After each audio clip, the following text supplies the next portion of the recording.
long day for them, but they need to start off strong, that's for sure. Best of 5, as we said, in this losers bracket. Up until losers finals, they can't afford to make any mistakes, especially going up against an in-form DT. For now, though, we'll throw it over to our casters for game number 1, Maven and Chance.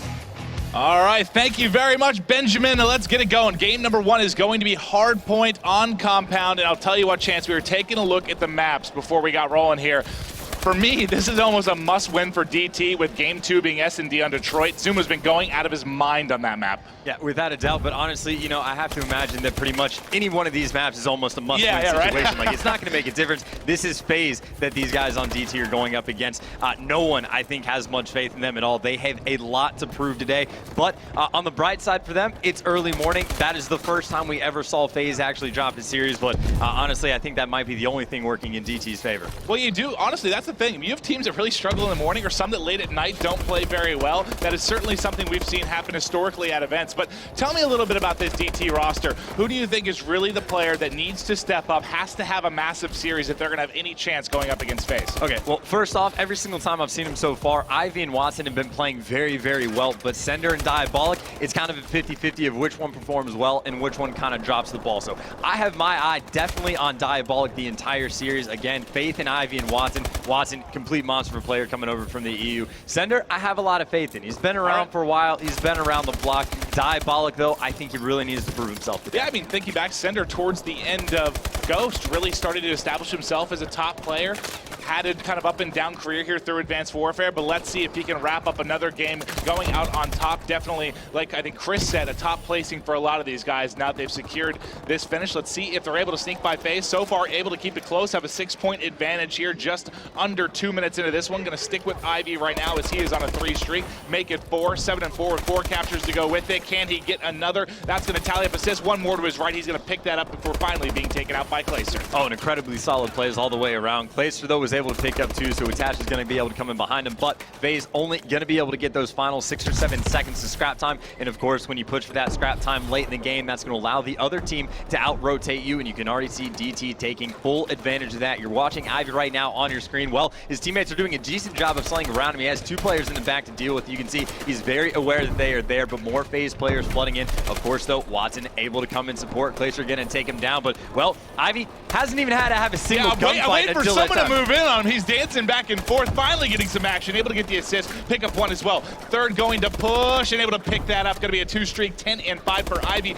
and now they've been trying to control this bottom spawn. The reason this is going to be so important, going to that 4th hardpoint, you're basically holding the same spawn going into the 4th. So this 3rd and 4th can be so key for points, and this is where you might see DT able to run away with this a little bit. Oh, and without a doubt, that's exactly what they're doing right now. I think there's been, what, 3 or 4 seconds to contest time. Ivy won the only gunfight he had to inside the hill. Watson came in to help him out. This is the 2nd time that we've seen Ivy on a 3 streak while getting the hill time. Yeah, and DT locked the spawns down. You see, they basically got a full 60 on that hill. They have the spawns for the next one, and they are outslaying their opponent. FaZe, they started off slow. That's they're going to need to heat up soon, because already a full minute difference time, though. They're going to need to get, you know, at least 30 seconds on this hill to start working their way back in. That's a big break, because this is one where you can kind of rally that 3rd into the 4th hardpoint, get a ton of time. They were able to break in, get 3 kills, and now we'll see if Attach and company are able to hold it down. He's going to have Diabolic pushing here from the side, able to get that, pick up the assist at least. 1 more, has the ball in his back pocket, able to snag that. They're trailing by about 50 points, 6.5 to go.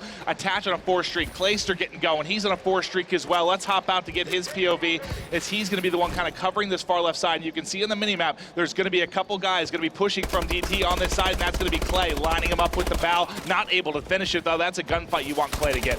Very big hill for FaZe, though. You know, we talked a little bit about Zuma, kind of put the team on his back yesterday, especially in that S&D where he got 13 kills to beat ISO. Now, though, FaZe struggled off the bat, but Attach has really stepped up. He's 15-8 right now, went on a 6 streak, more or less doing what Ivy was doing to them, staying inside the hill and winning every single gunfight necessary. Of course, going into the 5th and final hill of this first set of rotations. Once again, DT able to win the rotation battle, but FaZe flooding in quick. Yeah, I love the positioning from Watson. Thought he was going to have 2 to take out out from behind there, but not able to pick up either. Just gets hit markers. Clay trying to snag a couple. Going to switch back to attaches. He's leading all Slayers 15-9 right now. 5 caps to go with it, and they're only down 20 as we're getting close to our second side. Nice headshot there coming in on Diabolic. They've got a pretty good setup here, trying to soak up some time. Attach is going to be the first one here to engage and make contact on this right side. There it is. There's one. There's the hipfire. 2. Can he get the third? Shots off just a little bit. Watson going to answer back with a headshot of his own. Yeah, the 2-piece just fell into his lap right there, but we've seen massive comebacks from FaZe before. DT, they got off to a very nice early lead, but they didn't keep up the pressure, so they're going to have to crank it up once again. Of course, right now they are inside the hill. Zoom is trying to come, well, on the flank, but again, there's only 1 second left on the hill, so after the first set of rotations, DT actually going to have the lead in a respawn by 11 points. Of course, though, FaZe working at that right now. All right, here they come back. We're into our second side. Let's see how this one plays out. It's been so close, right? You saw DT pull away a little bit, but it was only 1 hard point later that it was basically all tied up. FaZe showing a bit of resilience in this one, as they've actually, this is about the most adversity they've had to deal with throughout an event. They've had some close series. They got knocked into losers, but we've seen them come back, win multiple best of 5s to win a championship, win multiple best of 7s to win a championship. You can't really say anything is out of reach for this talented group. No, without a doubt. Pretty much as soon as they were able to win the 2 best of 7s against Optic Gaming, you can do anything, yeah, right? They were capable of anything. They essentially became gods to an extent. Of course, they're going to have to do something similar today if they want to win this tournament. Of course, now you see on your screen, Diabolic for DT. Well, going to lose that gunfight to Enable, and FaZe able to retain control of this first hill, and they're going to be able to take the lead for the first time in quite some time. All right, we'll get over to our second hard point here. Watson will be set up lower. Going to be able to see Attach trying to be sneaky. He'll get caught out. He's going to find one more. Not able to get shots in, so be Cinder, his teammate, able to pick that up. One soaring in. Nice shot there with the bow. Able to zip up the head there of Zuma as he's finally going to drop. Still basically a tie game. 3:40 to go. No one really streaking too much right now. You just saw Cinder drop. Going to flip it over to Ivy, who's got 2 kills in his pocket. 6 caps to his name as well. This one has all the makings of coming down to the final moments. Yeah, DT on this hill both times around were playing incredibly well. This time, though, they only got the first 30 seconds before FaZe was able to break through. But you can see Ivy and a teammate with him. I believe that's going to be Center, putting on the pressure, flooding in the back. And, well, all 3 of the players, including Watson, were able to pick up a kill. And, you know, took FaZe 30 seconds to break. Took DT all of, what, 12 seconds to break it right back. Yeah, good job there. The final trash time looks like it's going to go to FaZe here. But we've talked about the fact that the third and final are so important. And they get a perfect spawn board. They get that bottom spawn out. They're going to be able to rotate over very easily. They'll give up those 10 points or so. Not going to make a difference really in the game at this point. It's getting set up here, but the break is coming. Ivy's going to fall. That's 3 down. And FaZe, despite the fact that they stayed for the trash time, gave up the good spawn, still able to just crack in there. And that's what the talent of FaZe does for you. Yeah, talk about fixing your mistakes from the first set of rotations. And I have to imagine the comms of FaZe were, hey, this next hill, we have to make sure we lock it down early. And you can see the entire team stepped up. They got, what, 45-0 or so in this hard point last time? Yeah, it was crazy. Clayster also went on a 4 streak to come in. Enable did the same thing, and Attach has not died yet. So FaZe making sure to turn around, and now this is the biggest lead we have seen FaZe get the entire time. Although it's only a meager 20 points, but still, they just got an all 4 down. DT spawning all the way across the map. They'll be there in just a few seconds, but they still have to win the gunfights. They have to get through the entire FaZe roster just to have the pleasure of getting to the hill and getting to Zuma, who's on a 7 streak. Come on, Zuma, you can do it. Nade's coming in, trying to dodge everything. Doesn't have any ammo. He's just going to be an annoyance. Just peeking here. Can he pick up the knife? There's one to his right, comes in front. His teammate's able to clear it up, and now he's got a bow, makes it an 8 streak. Zuma, you are an absolute freak.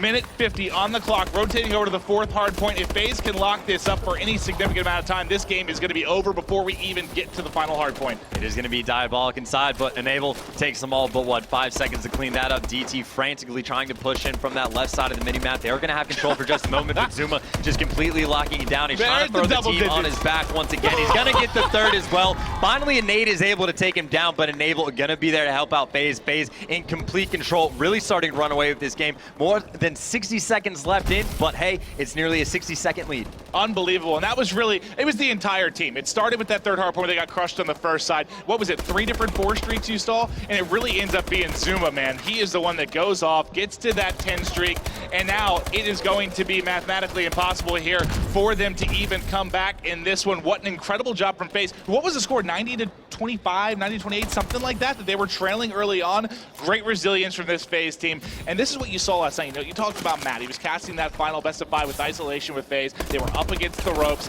and they clutched it when they need to. They've done it all year long, well, I should say, since this roster came together, and it's impressive to watch. Yeah, absolutely huge turnaround in game number 1, and kind of got to feel it for DT. They came out hot, but now after losing that one in, well, a controlling fashion, especially on that second side, they have the pleasure of now going to search and destroy on Detroit, and that's with Azuma with a hot hand. And this was, I mean, this was a tie, basically a tie game for 3-4 minutes. It was very, very close. It just really opened up on that second side, and that's what happens on Codpad Hardpoint. If you're able to hold those third and fourth, which you saw FaZe do, absolutely able to just run away with it. Phenomenal stuff.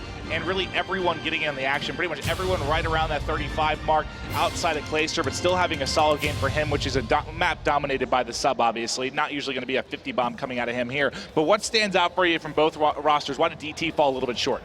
Well, honestly, it was really just FaZe cranked up the pressure. Early on, it was attached, the only one that was doing anything. We saw Ivy inside the hill constantly racking up in the same amount of time. But as soon as it passed that money hill when DT got the full 60, the rest of FaZe just came to play. I think at one point, Zuma went on, what, a 9 streak? I think he got to 10 right before he fell from a grenade. No one was able to outgut him. It was a nade in his back pocket that ended up taking him out. They basically looked at DT, said, hey, we see what you guys are doing right. We're going to show you an even better way to do it, and just completely tenfold the entire way through. Complete domination. All right, well, incredible stuff. Unfortunately for DT, we've got S&D on Detroit coming up next. This has literally been the FaZe Zuma show all weekend long. Let's see if he can keep it up with the sniper. We've got a quick commercial break, and we'll be right back.